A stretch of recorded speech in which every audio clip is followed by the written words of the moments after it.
I just wanted to make a quick video to plainly remind people why we have to round up all these migrants and send them home. Now, this is going to be a very kind of messy, sloppy, short video, but I'm going to use my phone to show you what I mean.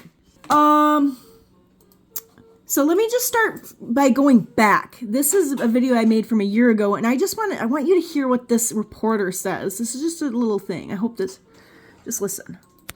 And most migrants we saw out here today were young men, but also we saw some families, including children and even some infants. From City Hall, John Diaz, CBS 2 News. Mostly men, but some families, just to let you know, there were some there, but it's mostly men. Okay, what in the hell are we doing in this country? We cannot just allow people to come here. It's not because we don't like them, it's because they will overwhelm our system. They'll have their hands out, like I said. And these people do need food and shelter and stuff. Everyone needs those basic things. But if a hotel is full, they put a no vacancy sign on it because at a certain point there's just not enough room. Okay? Sewer systems are determined by the population, and if all of a sudden, boom, you pop down thousands of more people, there's gonna be problems. You have to think. Use your brains. Like, this is not good. It's not humanitarian to just tell these people to come here. America's an open border. It's not. It's a country where you can immigrate to under the right circumstances. We want you here if you're here to contribute and you have good ideas and whatever, but this is not the way. This is dangerous. All those men coming over, what is that? We all know that America is a very hated country, and we have our borders wide open, unprotected. The border patrol down there, they just are the welcoming committee. They just help people get across. They give them water and send them to the shuttles to get put. Do we remember any of this? They're here. There's many reasons why we have this migration. It's used as a political tool, but that's not everything. We have a population crisis when it comes to, you think about the opioid epidemic. How many people were killed by that in the last 15 years? How many people? I'm typing with one hand, sorry. Have died from opioids in the U.S. since, let's go back 10 years, 2015.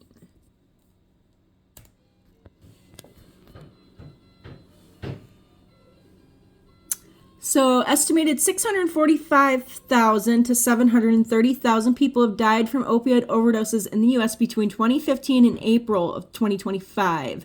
Okay, that's a large number, not to be scoffed at, okay? Now, add that with how many people were, because at this generation, let's say 15, 16 years ago, we would have babies. Basically Gen Z was, a great number of Gen Z was aborted, is what I'm trying to say. So we're also missing them from the population, and we're beginning to notice that now because those people would be starting in entry-level jobs. Very small numbers, but they would be, and we're noticing that because we are having a like a labor crisis. So that, as well as COVID and people who've died from COVID or the vaccines, heart attacks, and strokes since then, those are all demographics of people that are missing from the workforce. So we are being imported all of these people to rebuild, which in one way, like, maybe should we worry about that? We need we need help to keep our systems going. I understand that. But then we have this, okay? We cannot forget, we cannot lose track of reality here.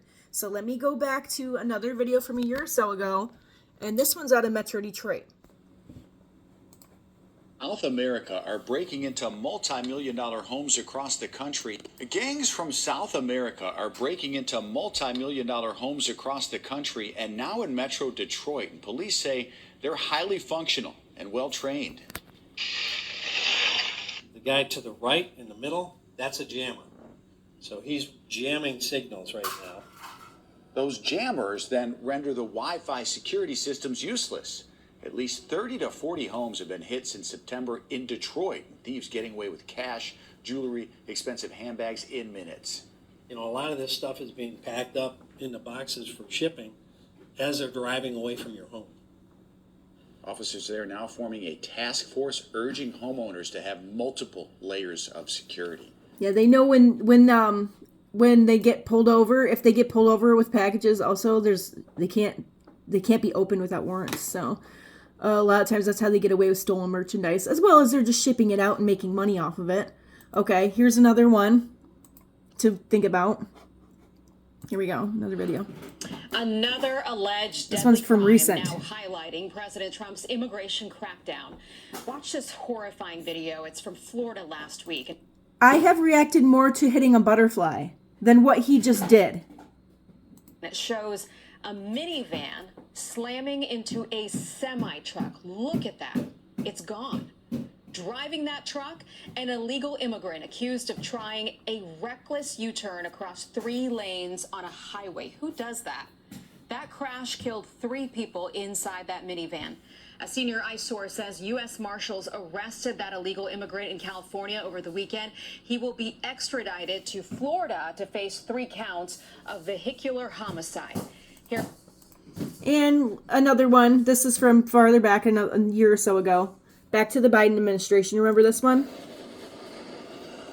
These smuggling incidents used to be rare on California beaches. It's becoming the new normal, and residents have just been shocked of just how brazen these smuggling incidents are happening. On that latest video, you could just see that speedboat just charging towards the beach. There was no disregard for the safety of the residents there. I was actually speaking with a resident from San Diego yesterday who says they've been absolutely shocked about the amount of boats that are arriving on the beaches and just how these speedboats are able to evade Coast Guard sources in Mexico, confirming that the majority of these speedboats are taken off from Baja California near that Tijuana border. And one thing the local leaders in that San Diego area are concerned about is that these individuals are looking to evade federal officials. We don't know if these men were simply migrants or whether they were just looking for a better life or if they were on terrorist watch lists. This is why we have to have borders, and we can't just accept all these people that came across our border. We had hundreds of thousands. Let's see, okay. A migrant crossing under Biden. How many came in? Let's see if we can get some sort of rough numbers. And remember, these numbers are not, you can't count people that don't come through a gate. So you can only estimate.